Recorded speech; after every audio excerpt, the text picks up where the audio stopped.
Welcome to the Arsenal Show. We are live. And we've got Steve and Jerome in the room. How you doing, Steve? Yeah, I'm good, mate. I'm very good. I'm excited. Can I be excited yet? Come on. Tell us what you're excited about, Steve. 31 days to go to kick off. Three ballers brought into the club. Is it like I'm buzzing. I'm buzzing. Like I can't. An advent calendar? We need to get like a football advent calendar. It counts down the days. Every day is an Arsenal player behind it. So That's 31 days.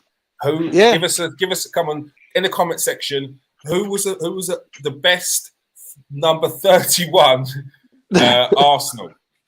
Not talking about age. The number on the back, number 31. Who was the best player that played at number 31? And that is the day. The countdown of the Premier League. Let's go. All right. Yeah. And of course, we've got Jerome in the room. How you doing, Jerome? Yeah, good. Fine, thanks. All right, sweet. So we've got Joshua in here. Worrying there's a garden party. We'll get on to that in a minute. We'll get on to that in a bit, Joshua. And Jonathan Cox. How you doing, Jonathan? Jonathan. All right. Let's get to it. So it's been a busy week for Arsenal. And first and foremost, the biggest thing is it was announced Gabriel Jesus is officially Arsenal player. We already knew it, but it's official. We've seen him in the shirt. We've seen him with his poses. I was a bit worried. I can't lie. I was a little bit worried when he was doing that pose, which was very similar to not the Titanic, but Aubameyang's pose. And I was like, no, don't jinx it. Don't jinx it. No, do you know who I thought that was? You know, what's the name on the man? Leonardo DiCaprio. No. Kate Winslet. No, the guy, you know, in Brazil, on top of the mountain. Jesus. Did he go? Yeah. Did he go like that on top of the? Who's that guy? Not the guy. Jesus. Wow. I mean, probably one of the most famous people of all time. Yeah. You know the top guy I'm talking about, up the top there. What's the name of the place? We've got Gabriel, the angel Gabriel. We've got Jesus. We've got Muhammad, Bring back Arsene Wenger and we've got God. We've got to be winning the league next season. I'll tell you that right now. All right. So you know I'm excited. Steve. Yeah. How much intent does this show? What's your thoughts on the signing? Give us I'll break down some questions. Go on. What's your thoughts on the signing, first of all? Oh, well, I'm buzzing, mate. I'm buzzing. I think we knew we had him for quite a while now. I mean, we was, it was great that, he finally got announced, and it got announced really well, I thought. And, listening to what he says, he's excited to be here. I'm excited, as you know, and... yeah, he's the striker that we've wanted. He's a striker. He's the quick. He's got a good record internationally, and obviously we've seen him at Man City. We know when he gets a chance, when he plays, he smashes in the goals. And with the type of players we got, and look, we still need more. I think we still need more, because the top clubs are really sort of, going some, aren't they, in this window? So I still feel we need a couple of more signings to sort of bolster up that midfield. But bringing Gabriel Jesus in, we needed a goal scorer. Aubameyang, Nikita, and Lacazette hasn't done it for us over the last few years. We had Alexis Sanchez, who just decided he didn't want to play no more. We've been waiting so long for now. We've got this 25-year-old now, and I can't wait, mate. Very, very excited. All right, before we go, and make sure you press that like and subscribe. If you are new to the show, press the subscribe button. If you are a regular, press that like. Remember, press the share and press copy. You don't have to share it, just press the share and press copy. Let me mess around with the algorithm a little bit. Jerome, give us your thoughts on the signing. What was you finally announced? Everyone wanted to see it. What's it like to see him in the kit? I'll tell you what was nice to see was that he seemed, from the videos, the little snippets, he seemed genuinely enthusiastic and genuinely excited to be there. I thought from what he was saying, he kept saying it to the camera. He seemed very comfortable, like walking around the training ground, the stadium. And I'm hoping that we're going to notice, compared to sort of Lacazette, whose shirt he's taken, that we're going to notice like a night and day difference in terms of that striker. I think it's a very exciting signing, and we haven't that type of striker that Jesus is. I can't remember the last time we had someone that was like that. To be honest, yeah, Sonogo, maybe Sonogo, maybe was it? We had a Park played for us, not Park Ji Sung, but there was a Park that played for us around the time of Shamak. Nah, obviously I'm only joking. But yeah, very much looking forward to seeing him play. That's the thing. We ain't had no one for ages, have we? When was the last person? That is a good point. Who was the last person that we had? I mean, we had a Aubameyang, didn't we? But other than that, seriously, you're going back to Sanchez, aren't you? Yeah, exactly. So, yeah, this type of skill set, what he can do on the pitch, his work rate. Also, he mentioned about working hard, which people have got a lot of talent sometimes, but if they don't work hard as well, then it doesn't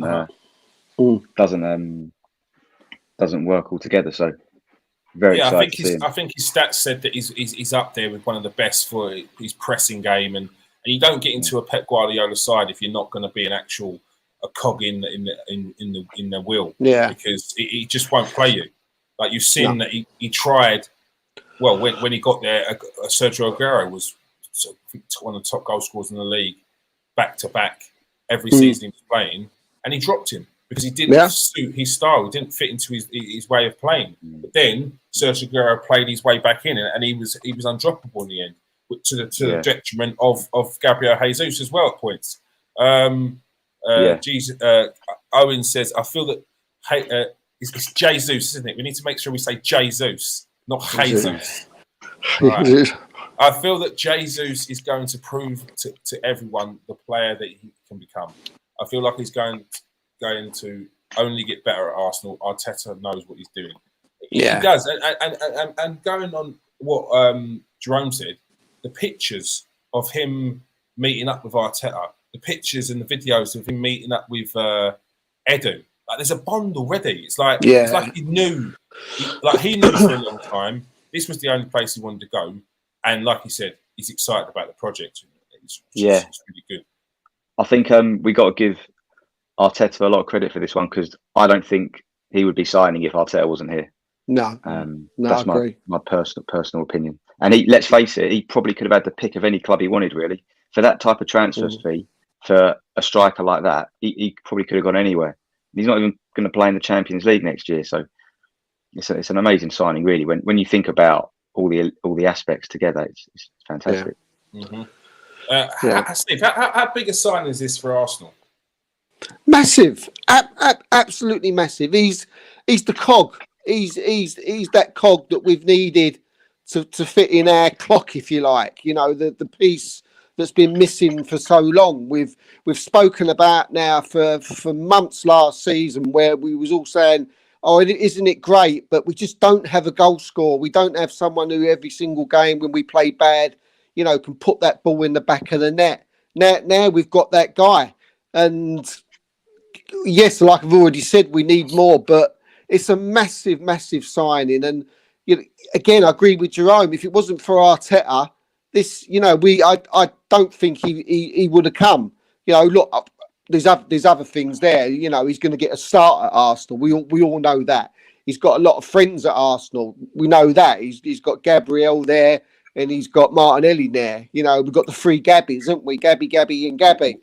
So like the three, well, hopefully not Stooges, but the three amigos. Steve, give it a little bit of time before you're coming out with the nicknames. The three amigos. That's a better one, isn't it? There we go. The three amigos. Yeah, but look, we've seen him at City. We know if you put the ball in, if you can put the ball onto him on a play, he will finish. He will finish with his head. He will finish with his left foot. If he finishes with his right foot, he's got that pace. The reason why Pep got this guy was because he wanted a similar type of player to Aguero. He wanted to put pressure on Sergio Aguero. Sergio Aguero is probably one of the best Premiership strikers of all time. And this was the guy that Pep wanted him to come in and push for him. Now he's at Arsenal. We've got players like Martin Odegaard in there. We've just had Fabio Vieira came in. We've got players like Saka and Tierney and people like this who can lay on chances for him. This guy, I think, what did he score? 12 goals in 27 last year. He's going to smash 20. He's going in my dream team. There's no secrets there. Please don't. No. People told me about Ivan Toney last year. They all had a go. Look, you go and have a look at his points. He did all right. But, mate, yeah. In all seriousness, though, he's quality, and for 45 million, it's a bargain. Some people turn him around. Oh, he's in his last year of the contract. But look, you got to pay quality. You got to pay money for quality, and also sometimes if you got to expect to pay more if you need that one player in their position. And Man City knew what he was worth, and now he's at Arsenal next season. I can't wait. Yeah. On that, with regards to the last year of their contracts, like I know that is a thing, but I feel like if the clubs stand like a staunch in their sort of decision to not sell the player, then if the club really wants him, they will have to pay what the club wants. Do you know what I mean? Yeah. City done it before with Leroy Sané. Last year, his contract just come back from a cruciate near ligament injury, and then Bayern Munich wanted to pay something like 22 million. Yeah. And it was like, this is Leroy Sané. And in the end, they had to pay what Man City wanted. So it's like, if you stand there and say, look, because the player, look, let's be honest, clubs will say, oh no, we're getting them on a free, But will you? Will you? How many strikers, how many top level strikers are there out there? How many top level these players are there out there? You can't really afford to turn around and say, I'll wait till next year, because you need something this year. And that's the problem. Someone else will go, all right, then I'll snap him up. I'll take him. And then what you've got to do, you're on another search for a top class striker. And that's the problem. You've got to forget about this. They had a year left. Like, it's still only 45 million. You think it's 45 million? What's your thoughts on the price, Jerome? 45 million. Yeah. No, obviously he's only got a year left, so everyone will automatically think that it's maybe a bit too much. But firstly, we're buying from Man City, and they don't need the money, so they can afford to charge a high price for him. Maybe other clubs they can't. They can't afford to lose people on free. They need the money, and Man City don't. I'm more comfortable with this type of fee than splashing out 70, 80 million on a striker. Then you're putting a lot of resource in if it doesn't work out. And I think someone put a list together recently of all the big transfer fees that have happened in the last, say, 10 years. And maybe Ronaldo to Madrid and possibly Bale to Madrid all those years ago. They're probably the only ones that have really worked out. I'm not going to go through them all now, but as an example, Pogba to United. How much money did they spend on him? And that didn't work out. Obviously, we know Pepe. I think João Felix went to Atletico Madrid. Dembele to Barcelona. Like, there's been loads of these massive transfer fees. So 45 is not too bad considering. But can I just say, when you think about it, this is how big this signing is for me. Who else is there? Who else is in there? And I tell you a really good example of that now, and our people should start. I mean, how they don't get behind Arteta now next season, I'll have no idea after the things that he's done in the window already. I mean, for me, it's enough. But look at the situation Manchester United are in right now, right? They've got rid of Ronaldo, or they're not got. He wants to go, right? Now, you listen to Man United fans. Who do we get? Who do we go and buy? Yeah. There's nobody. There's nobody. The only person there is Gabriel Jesus. If Gabriel Jesus was available now, Manchester United would be getting him because he would be the only person available who could possibly fit into that position. There's nobody. You go to Lewandowski and people like this. There's nobody. It's a great buy. If you're talking about the level, like of that level, Champions League level, there's, and in the top clubs as well, there's one or two. No. But Man United are going to have to pay top dollar for those players. And now that they've lost Ronaldo, they're going to have to pay them more money because they know that Man United will be desperate to bring in a striker. They're in trouble. But Jonathan Koch makes a really good point. He even got an endorsement from R9. He doesn't get a bigger endorsement than that. Jerome, Is he the new R? Is he our R9? Is he the centre forward? That's a big old comparison, isn't it? But I mean, like, there's a lot of people that will say Gabriel Jesus, he was better off playing off the wing. Is he really going to play in that centre forward, that number 9 position? He says it himself. He's coming there to be the number 9. Yeah, Lord. Yeah, he did say that, didn't he? I think what we'll see. He's not a 30-goal season striker, but I don't think Arsenal bought him for that. I think they've bought him to combine with all the other attacking players, and I think you'll see with his heat maps, even when he plays up front, as he starts up front, he'll be going all over the place. He'll be dropping deep, like what Lacazette did, but then he'll also going behind. He'll go to the wings to support the wingers. So he's not going to be this out-and-out target man. He's going to, I think, really complement all the other attacking players that we've got. So he probably won't be like Ronaldo in that sense, but I think he'll have a massive impact on the team, which is the main thing. Yeah, I mean, he's got versatility and he's very versatile, isn't he, Jesus? I mean, what I think good, I mean, Eddie Nketiah must be licking his lips because we all know that Eddie's probably not going to start every single game. You know, we know that. But we know that when Eddie comes on, we know that Gabriel Jesus can then go out wide, and Eddie can come in and go up front on his own in the middle. And now we can have like, if we're in trouble within the last 20 minutes, last 30 minutes, we need to change something. We can have Eddie and Jesus on the pitch at the same time. And this is something we haven't been able to do because Martinelli don't seem to fit that thing of that going down the middle. So it helps us in other areas as well, especially like late in games. So his versatility and the fact that he can play in so many different positions along that front line is going to benefit us, and especially Eddie Nketiah, I think. Yeah, no, definitely. I totally agree. Steve, like, how do Arsenal continue to match this? Like, they've made a showpiece signing. How do they make sure that this isn't like? Because we've potentially seen it before as Arsenal fans. They bring in one name, and you're like, okay, this is it. We're gonna continue now. And they've got to make sure they keep it at that level now, because they've got the youngsters in there. They've got to keep bringing that level of player in now, surely.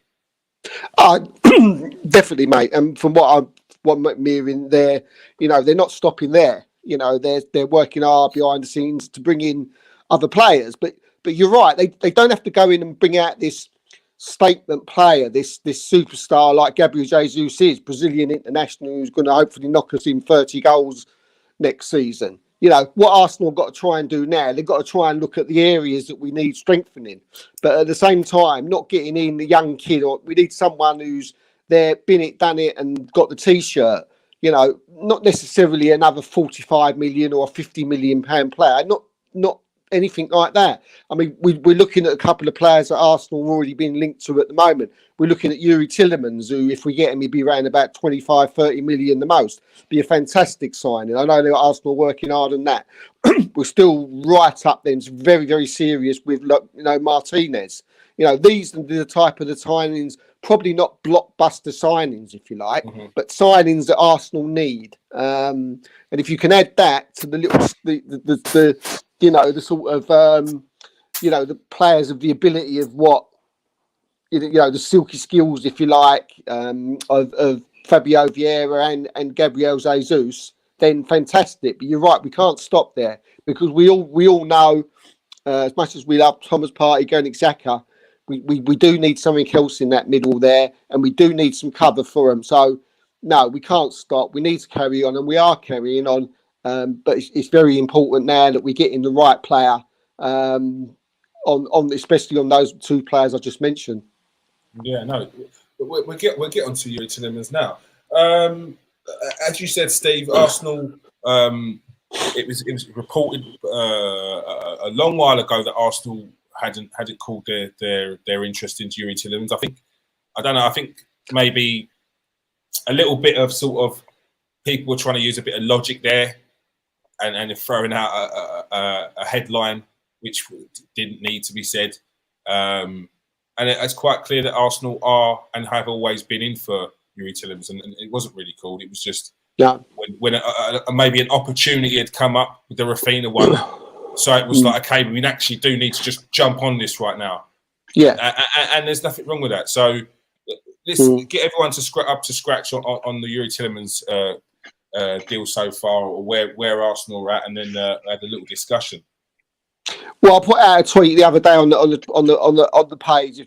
I'm sure everybody noticed that Arsenal are talking again to Youri Tielemans this week. When there was all this thing about call, they hadn't called. There was just they got to a point where there wasn't no more conversations to add. They're there.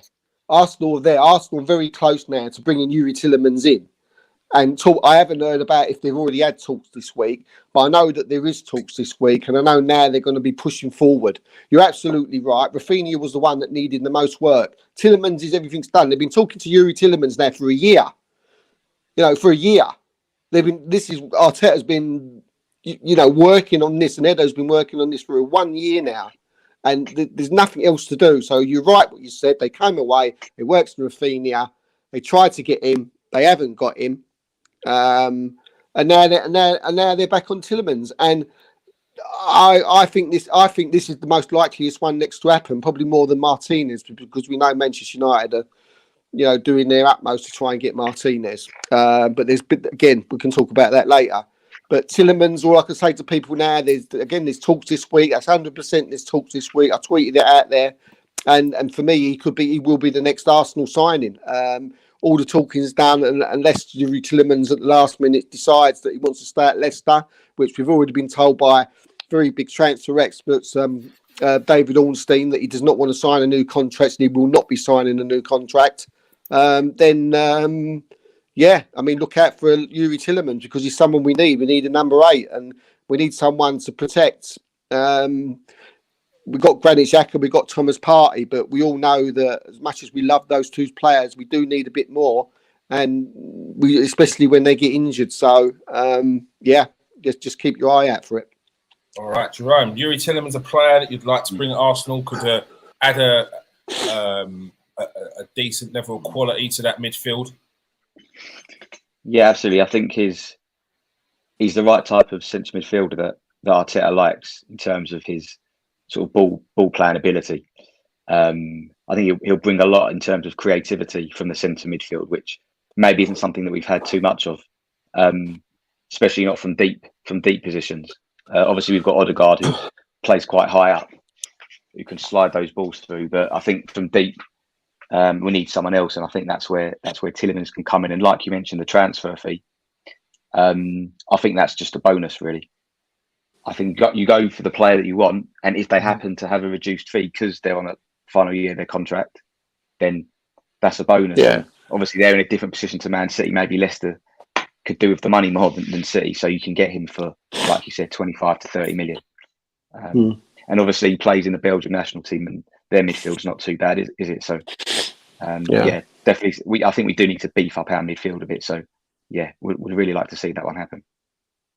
Steve, how would he elevate Arsenal with regards to assists, and what would you think he would bring, especially with someone like Jesus in the team as well? Well, we haven't got a number 8 at Arsenal. As much as we can play number 8s in our positions, and Man City, they've got about 3 number 8s who can do that job. We haven't got any. Partey can't really do it. Xhaka sometimes does it, but it's not really his thing. We've seen Odegaard try it before last season. It didn't work. It's mega important for any top side who are going to win honours to have a number 8, someone who can do the lot, someone who can get forward, make goals, score goals, defend. And this guy is perfect. You're talking about the fee, the 25 million. If he wasn't in the last year of his contract, we'll be talking 45, 50 million for this guy.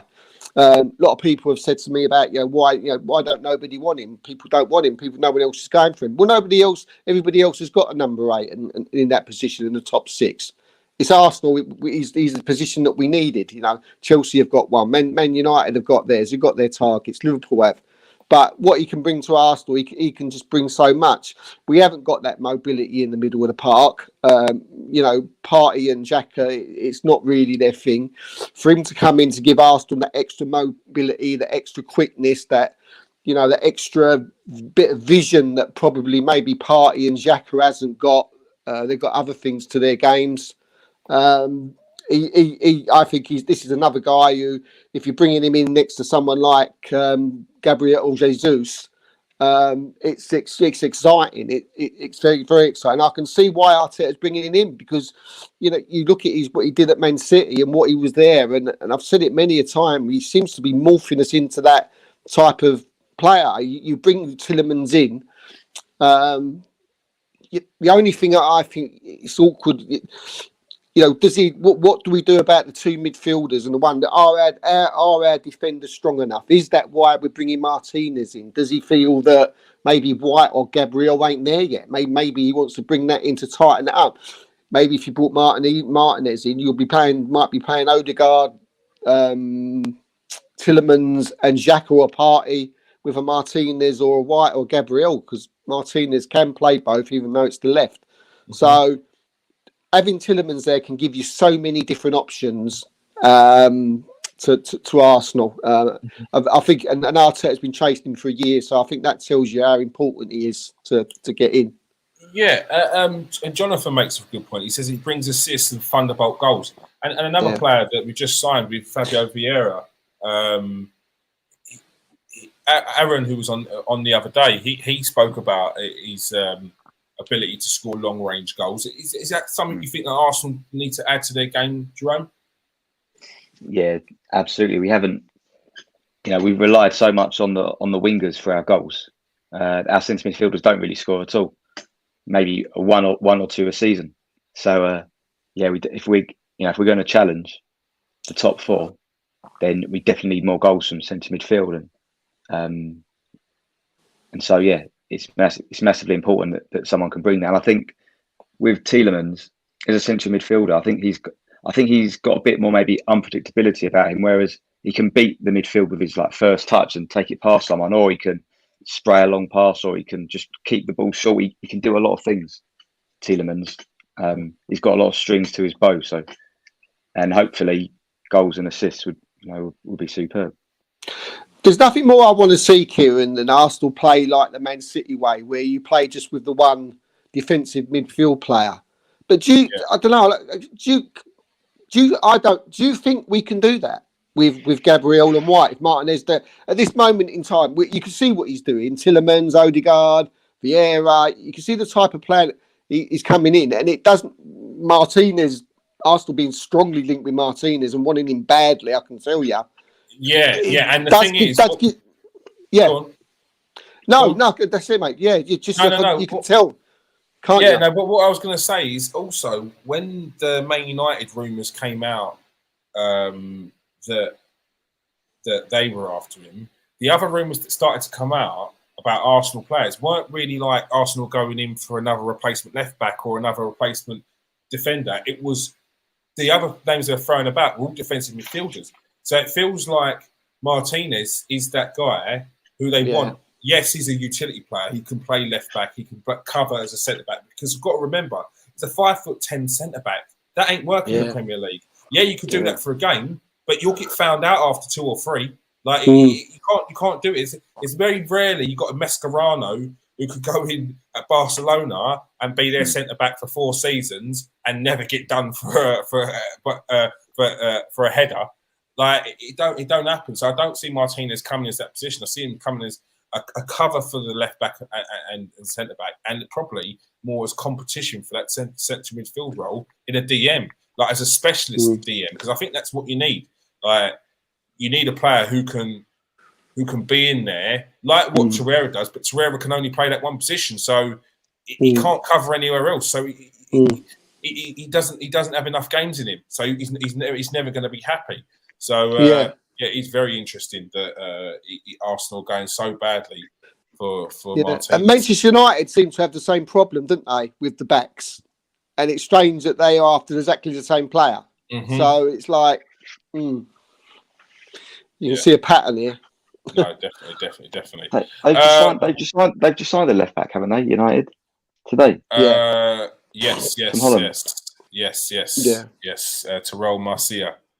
Yeah. So yeah, we'll see what he's about. One thing I did forget when I was speaking about Gabriel Jesus is this glorious picture that's been going about.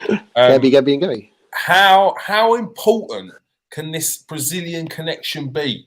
We'll start with you, Jerome. I think so. I was looking at the photo. I think Martinelli needs to get his teeth done to keep up with the others. That's for starters. Yeah, he's got better hair though, isn't he? His hair's better. Yes. I think probably Gabriel Magalhães is probably going to get the old Barnet done like the rest of the footballers have. Hairline is going to start growing. Yeah, Martinelli and Jesus have got the same sort of facial hair, haven't they?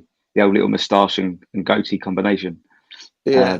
Is that a sign of the Three Musketeers? Is that what this is? Yeah, could be, couldn't it? Yeah, D'Artagnan, Athos, and whoever. Porthos. Well, I'll give you that. I would have stopped at D'Artagnan. But Jerome, how important can that be? This connection we seem to be bringing in a lot of Brazilian players. We've got Marquinhos as well, who's a very raw player and one for the future. But again, another player we were looking at bringing in Rafinha. Like, is this the way forward? Is it like, do we build a little Arsenal Brazil? Is this what we do?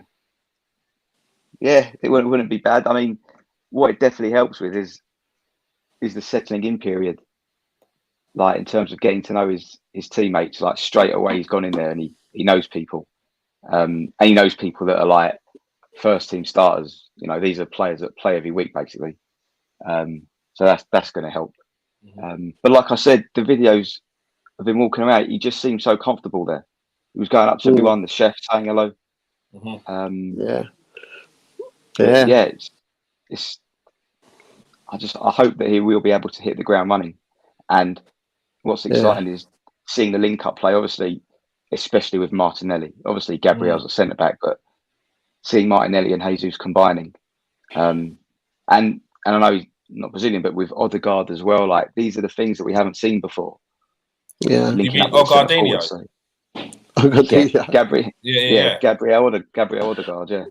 You could put Vieira in that picture, couldn't you? Really, because he's Portuguese. Yeah, they speak the same language. Yeah. And Martinez is Argentinian. Again, it seems that they look like they're trying to turn us into Brazil. I'll take that. A little copper America, a little copper Arsenal. I don't mind that. As Jonathan said, the 3Gs. It sounds like a 1970s band. The 3Gs. Yeah, sounds like my phone. I think under Wenger, 3G is a problem. In fact, it can't be 3G because 3G's rubbish now. We're on 5G, mate. All right. I'll tell you more G's in there. Go on, John. I'll tell you what song is definitely going to be sung next season at the Emirates. It's just like watching Brazil.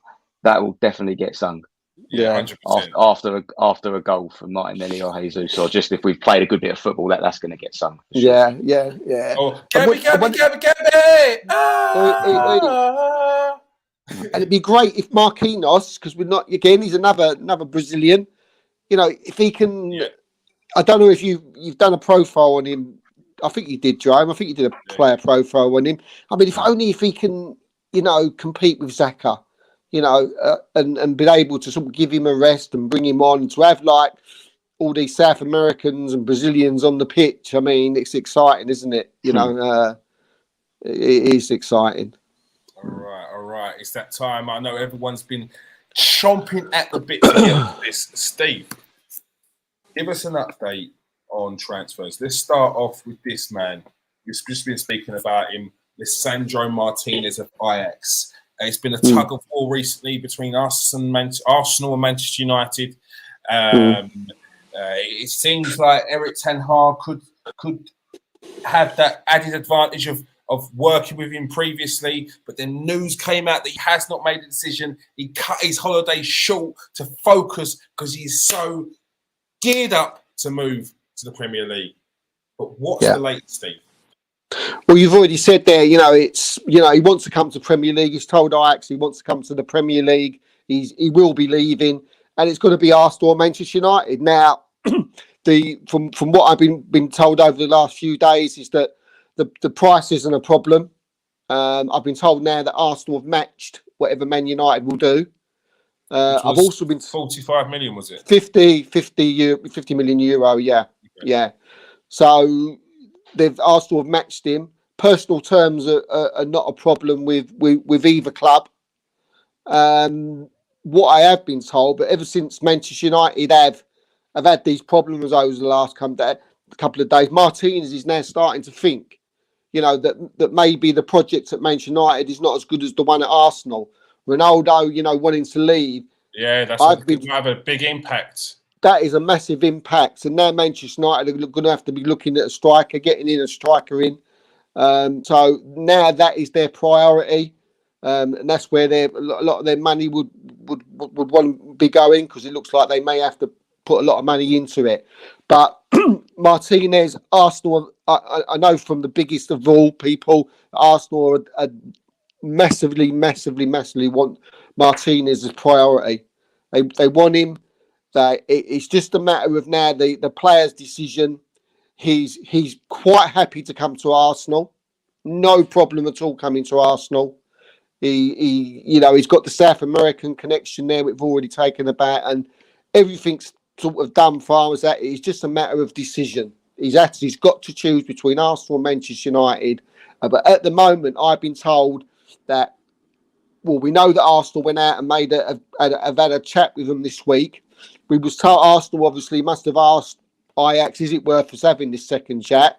They've obviously said that it has. Hence Arsenal, why they matched a bid of Ajax. So now, without be guilty of repeating myself, it's down to him. But again, bear in mind, he's now starting to think twice. That Ten Hag won't be enough. The project is very, very, something that he wants to, he's that's important to him. So, and at the moment, Manchester United are all up in the air. They don't know what's going on. And with Ronaldo's comments of the fact that, he's leaving because of there's no ambition. Yeah. It's just one that we've got to keep our eye on, and it's just a toss of a coin, heads or tails. All right, Jerome. How big of an impact do you think that Cristiano Ronaldo could have on this decision, like from an outsider's point of view? I don't know, because it's a totally different position, and I don't know. And United have got loads of money anyway, so I don't think it will affect it too much.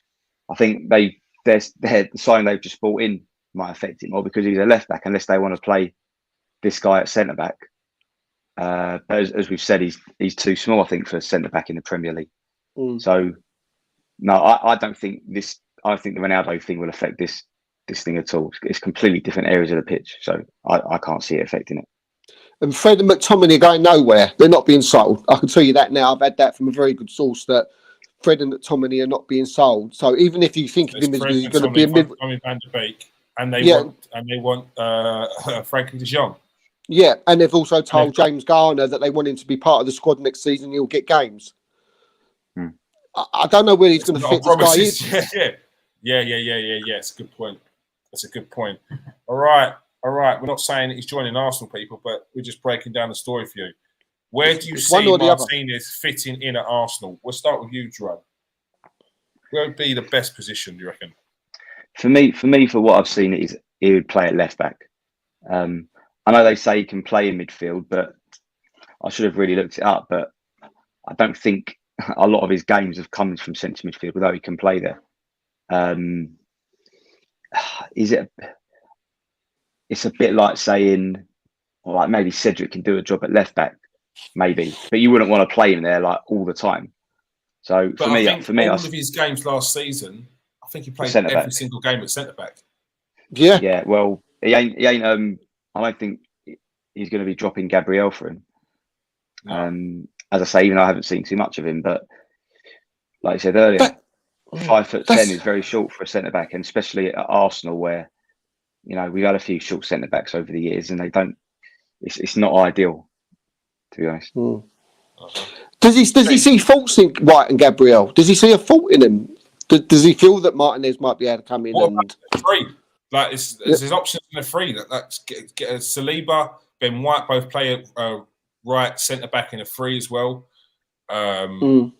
It's options. I think altogether, with regards to fitting in, to answer Owen's question, I see him as a player that elevates the team completely, because he can bring competition and go at filling at left back. He can bring competition as a defensive midfielder, not like a central midfielder. We're not looking into the rangy passes, and we're looking for him to be an absolute destroyer, a bosher in central midfield. Win the ball, pass it off, give it to someone who can do something with it. And those are probably the games where you look to bring in a Fabio Vieira, or you've got a Tielemans over there, a Tielemans and an Odegaard midfield. Do you know what I mean? Someone who's not who's just going to be disciplined and just hammer people like that one. And a centre back in a free, when you've got him at left centre back, maybe a Gabriel and a Ben White at right centre back, or a Saliba at right centre back. I think, as I say, I think it just elevates the team as a whole and keeps many people on their toes. That's how I see it. Yeah, he's very versatile, isn't he? I mean, last year in the Eredivisie, he was first at passing the ball out from the back into the final third, but number one centre back. He was also a Ben White kind of. It is, isn't it? It is, and we all know what Ajax have been brought up on. Yeah, if you're number one, if you're number one in the Dutch league and you're number one at Ajax for playing the ball out into the final third, and you're a centre back come defensive midfield player, I mean that's pretty special. He's also number one for blocks in the Eredivisie last year. I think this is. I could be gutted if we don't get him. I'd be more gutted if we didn't get him than I did Rafinha. I think that's what we do. We build him up. We're like, who is this player? Who is he? Oh, he looks all right. It's called the Butcher. Who is this? Yeah, do you know what? I forgot about that. We got to get him in. We got to get him in. I tell you what, Arsenal, don't let me down. Unless we get too emotional. Let Arsenal do their business. Because so far, how do you think? Okay, deals aren't over the line, but how do you feel that Arsenal conducted themselves in this transfer window so far, Steve? I think we've been fantastic. We've been right from the off. Normally we sort of wait until right to the end. We're sitting here at the end of the window waiting for that one transfer to come in. We're waiting for that Jesus to come over the line.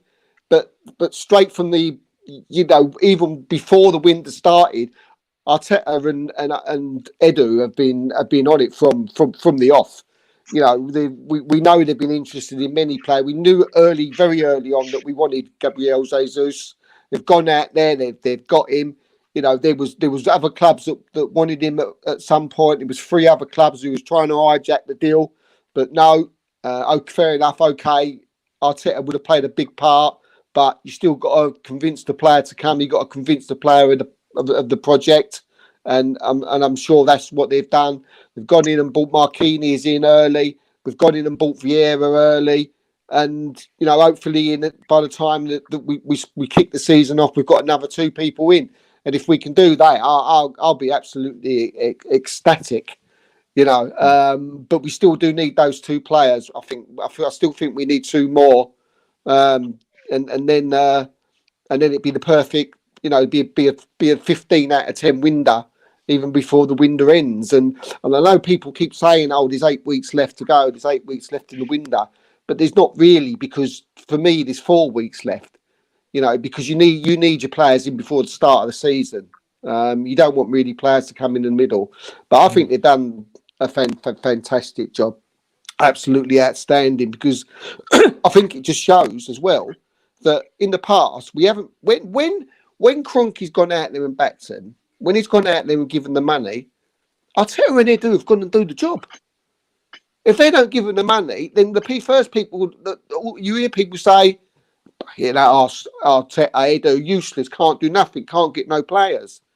But if you're not giving the money, you can't get them. We was given the money at the beginning of last summer. We went out and got 4 or 5 players, and we fixed up our defence. You know, we wasn't given nothing in January. What could we do? It wasn't Arteta and Edo's fault.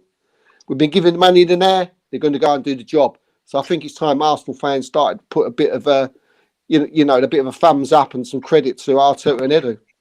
Jerome, does it start to feel like? Does it feel like Arsenal are getting the structure right with regards to the way they're doing things in the transfer market? If you look at, for example, the likes of a Lyon where they've got Juninho or a Lille where they've got Campos, and they don't necessarily going out and buying the best players in the world because they can't afford that. So they've got to find gems, they've got to find bargains, and they've got to be slick with their business. Does it feel like Arsenal are getting on the right path of that maybe continental type of football structure that they've been trying to get for ages and failed miserably at? Yeah, I think so. I think that, with football being so global these days, everyone knows everyone, don't they? Everyone knows certain players. There's not a lot of unearthed sort of gems, really, because everyone's got scouts all over the place, all the data side of things. So it's been a very good start in terms of the window, especially getting your first choice striker. Obviously, there's still loads of time left, and what we've done so far isn't enough. But hopefully they'll add to this. And the Vieira signing was, we haven't seen him play yet, but by all accounts, he's a very exciting player. So which no one was sort of mentioning, but obviously they've done their homework and have got him in. So yeah, good start, but more to do. Yeah, just get these over the lines. I think it's smart business from Arsenal. They've got Vieira, as you can cover multiple options up top, and now Martinez, who can cover multiple positions at the back that need cover at Arsenal. They have. Joshua says, does Martinez appear to be a CDM now with party alternative? Do you think is a CDM party alternative, or do you think he's brought in for a bit more than that, Steve?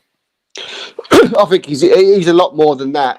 He could do that job quite easily. I think, as I've already said a little, just not too long ago, is that I think he could easily come in and be that person who could take over from Jacko or Partey, and like you said as well, Kieran, do a specialised midfield job.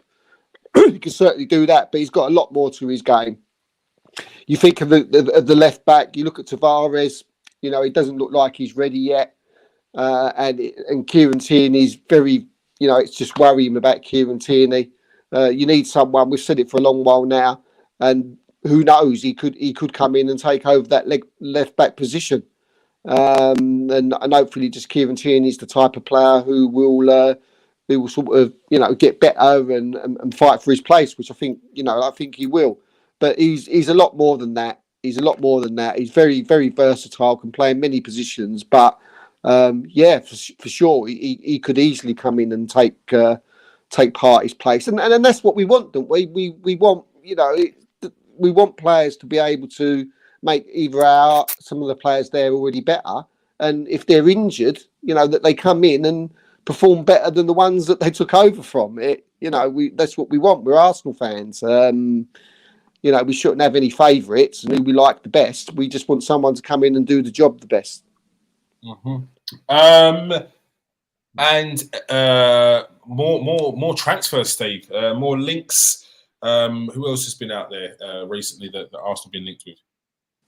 Well, there's been a couple. There's obviously they're more sort of backups. It's as if others don't happen, and the Martinez ones, if for some reason it didn't happen, there are true rumours that Arsenal are looking at Savic from Lazio.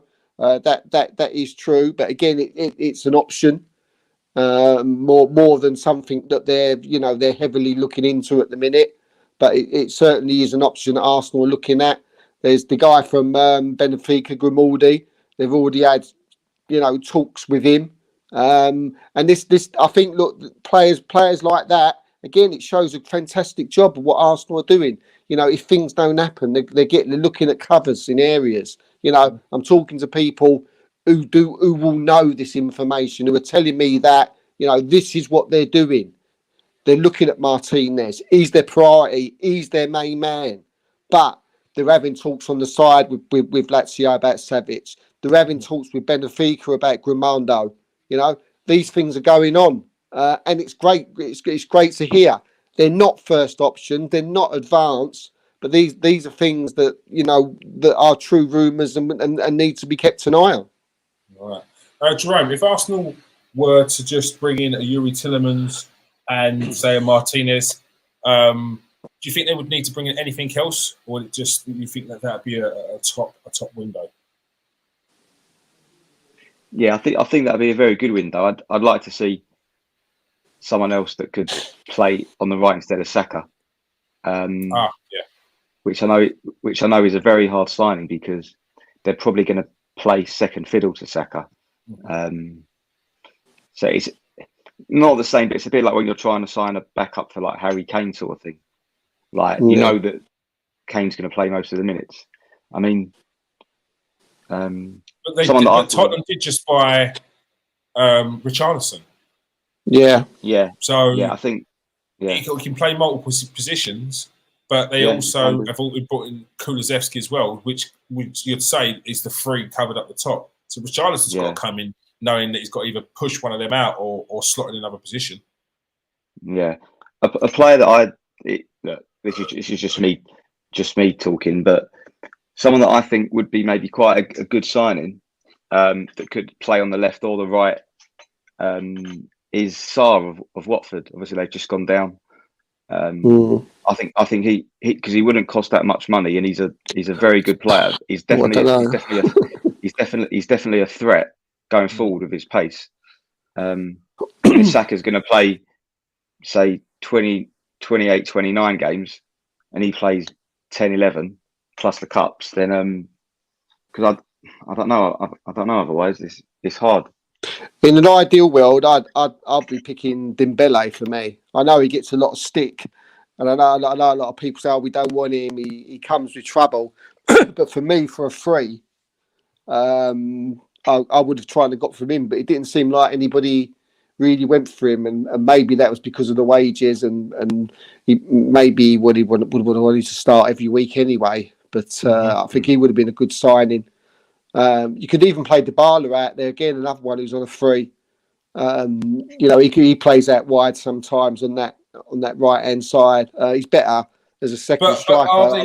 Do you think these are the right kind of signings? Like, I'm not. I don't want to judge a player on rumours but like, is a Dybala or a Ousmane Dembele a signing that fits in with what Arteta's trying to build?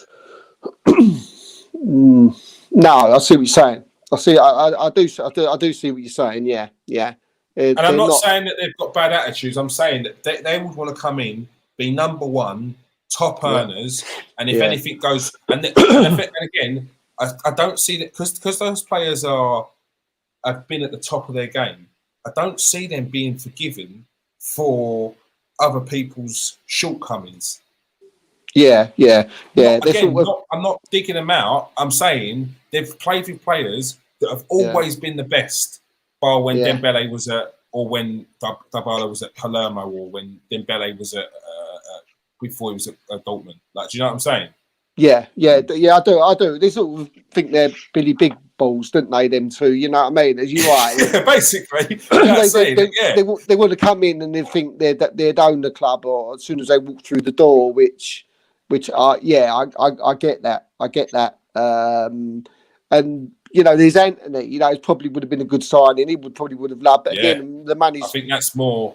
I think I'd say that would be more the type of player that Arsenal should be going for, as opposed to a high earner like the Barnes and the. I mean, Vieira can play. I've seen Vieira, you know, play on the left, on the right, and you know, maybe things can swap round. You know, he can move out onto the right hand side when I've give Saka a rest. I've seen him play in that position when he was in Portugal. They brought Marquinhos in, so we don't know what he's going to do. But I think I don't think they'll look at that as priority. Yeah, I think. Sorry, I think Jonathan made a point which you've spoken to me about before, Steve, where Jonathan said something about bringing in a number 8 that can cover a couple of positions. Was it Jonathan? No, it was Joshua. He said with the potential of Lissandro in CDM signing, maybe money gets saved on us buying a left 8 in Youri, basically selling Lissandro on the idea that he's important based on utility. What I mean by that is a left 8 that can potentially play not just as a centre midfielder, but also cover on that left side as well. Can he do that though? Can he do an 8 job? No, I'm not Lissandro. I'm talking about Youri Tielemans. Oh, I see. Yeah. He's saying, are we saving money in buying a left 8, a player who plays in the left position, in an 8 position, but could also probably deploy himself on the left side as well? Yeah, it's a good shout. I mean, would we again? It will certainly make our squad better.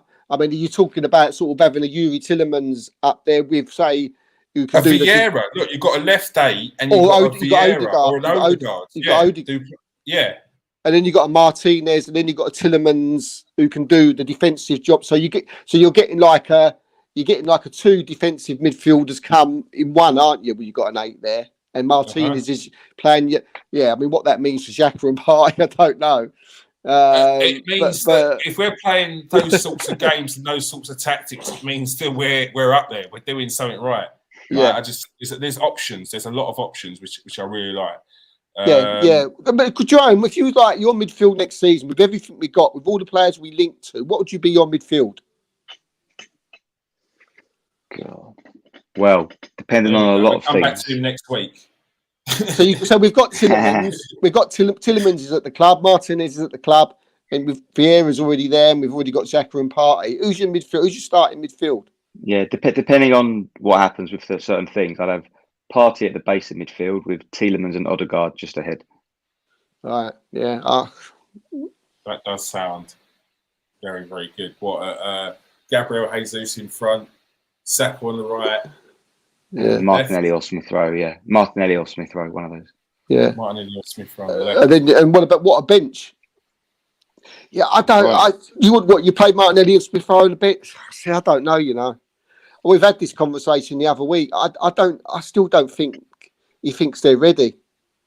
I don't know if he thinks they're ready, Smith Rowe and Martinelli, yet. Well, it'd be interesting to see if Arsenal do try and bring in another winger. That'll be very interesting to see because, look, we've got a long way to go to the end of the transfer window, and who knows if there's going to be any more surprises in the transfers with regards to who could potentially come available out of nowhere, like Rafinha did.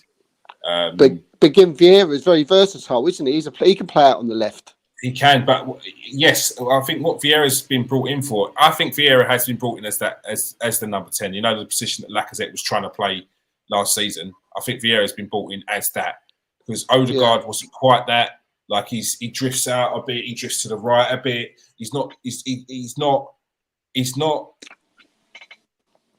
What Vieira's been brought in is for his goals, some goals, and that final in their pass, which Odegaard was doing, and we didn't have many people finishing off. But Vieira's going to be that guy where Lacazette was playing. I think that's the way I see him. All right. Yeah. Let's have a little look at the comments before we go. Owen says, knowing Vieira was a sign that came out of nowhere, do you think Arsenal will give us another surprising signing this summer? It could, I mean, who knows? They could do, couldn't they? It might be what we've just been talking about there. It might be someone, a right winger to, help Saka out. Who knows? Jonathan Cox says, Gabriel Varane from Palmeiras is a good backup option, extremely gifted. Jonathan, I don't know if you've seen my video on Gabriel Varane. I did it a couple of years ago, actually, when he was 16 or 17. He is actually in the first team now. Very, very, very good player. Tricky, quick. I do need to actually probably do a follow-up video on that kid as well. What's Talis Magno saying as well? He was another very good player. What's he saying? Left back and CDM. Xhaka shouldn't be in the team. What was you watching last week, Lynch? Last season. Xhaka was quality last season. Party fitness worrisome. We have enough forwards. Yeah. Mm. Have you guys heard about Adamu Onana? Steve, you heard anything on him? No, he's the guy you put in goal once, didn't he? For Yeah, but was that the right Onana or was that the wrong Onana? Because we just found the new Nana. we So we found just two stuck him in. Nanas. We just stuck him in, and he wasn't His the quality, goalkeeper. his quality in goal. He It ain't might be a bad. good. He's versatile. Maybe that's what he's going for. Goalkeeper, left back up front. Nah, All no. right. That is all we have time for. Smack bang on the hour. Thank you very much for joining us in the comment section. Absolutely buzzing tonight. Make sure you press that subscribe and that like button. Steve, thank you very much for joining us tonight. Brilliant, mate. Enjoyed it very much. Cheers. All right. Make sure you go and follow Steve on Twitter. Steve, tell him your tag. I will tell you my tag now. Oh, he's got it written down this week. Yeah, it's Steve K. K as in just a K. 9KS1TV. There we go. And if you ask me any questions about transfers, I won't tell you. And don't ask me my sources.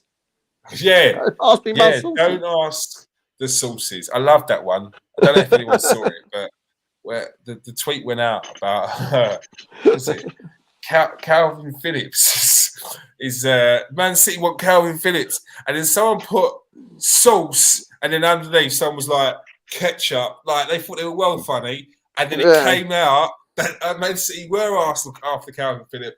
So I got involved. I couldn't help it. Yeah, we don't get Man City wrong on the transfer exchange. Definitely not. Definitely not. Yeah, wake up, people. All right, Jerome, thank you very much for joining us tonight. Pleasure. Cheers. All right, make sure you go and follow Jerome on Twitter. Don't harass him. No, he's the nicest guy on Twitter. You ask me a question, he might ask you back the following week. So Yeah. Mate, he needs time to make sure he's going to get it spot on. That's what he does, to be fair. All right, mate, thank you very much for joining us tonight, people. Thank you very much for the comment section. Absolutely buzzing tonight. It was. And I feel like we've got a couple of new subscribers as well, so appreciate your support there. All right, peace out, people. Stay safe and wash your hands.